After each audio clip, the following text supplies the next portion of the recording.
I'm in Berlin, Germany right now, right across the river from the Tiergarten on a perfect summer day. Take a look around. Here's the river. Man, it's awesome here. I know we have people participating in between from every corner of the planet. We probably have some folks here in Berlin or in Germany somewhere. A dream of mine is to visit every country where between is happening, every town, village, and city where you are creating the church between, in the space between you and everyone you meet.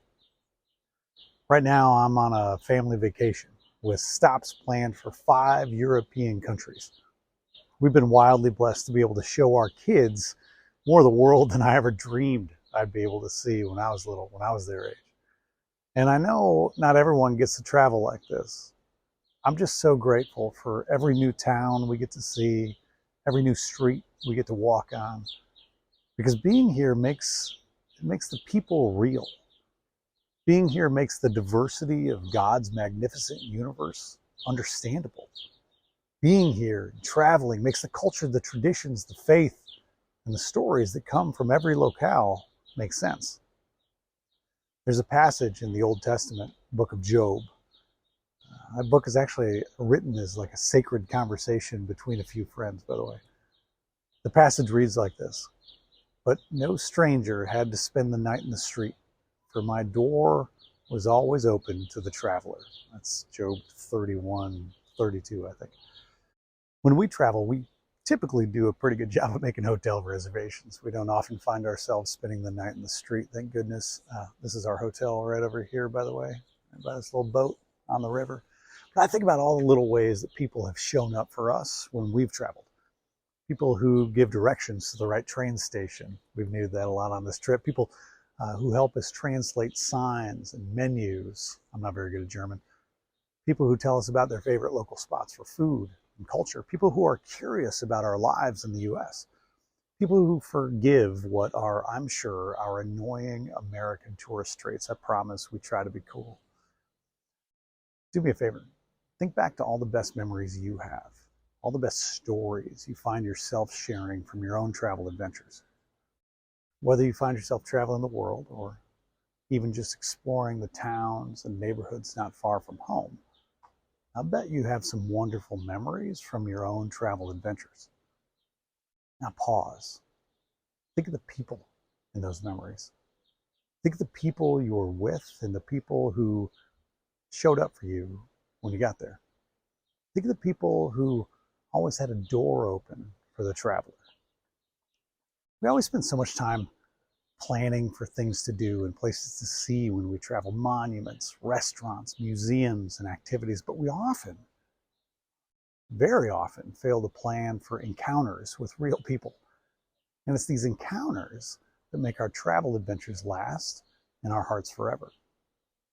I remember when a long time ago, it was like 20 years ago, when I landed in the Philippines when I visited. I was greeted by some local friends in a way that made me feel as welcome as if I was returning to my childhood home. They showered me with kindness and curiosity and a remarkable generosity. My wife and I will tell stories for the rest of our lives about a waiter we had at a beer garden in Munich years ago, the first time we came to Germany. This guy seemed both half bothered by us and half brother to us. We laughed all night long with this guy. He kept pushing us to eat radishes.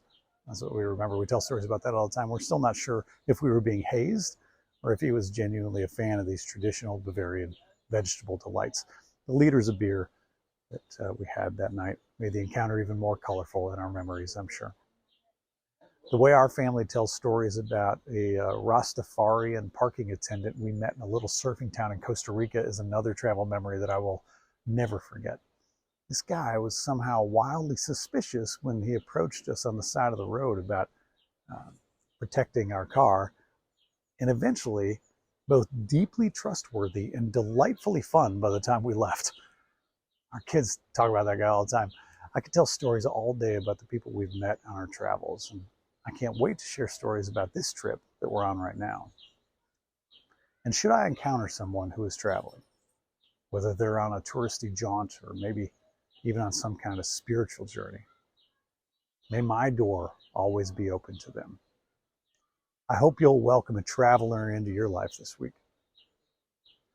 Will you join me in a short prayer? Today I pray for sacred encounters with travelers, with those making the journey from faraway places, and with those in the midst of a spiritual voyage. May my door always be open. May no stranger spend the night in the street. God, help me create sacred moments for them. Help me plant spiritual guideposts that are helpful on their journey. And God, protect us as we explore. Infuse us with your divine light so that we might spread it everywhere we go. Amen. Hey, Between is about you. Take this message into your life this week, no matter where you may be on the planet. Fill the space between you and every person you encounter with your divine light. My favorite church, I've seen some cool ones on this trip, but my favorite church is the space between people. Now go with God's love and create the church between.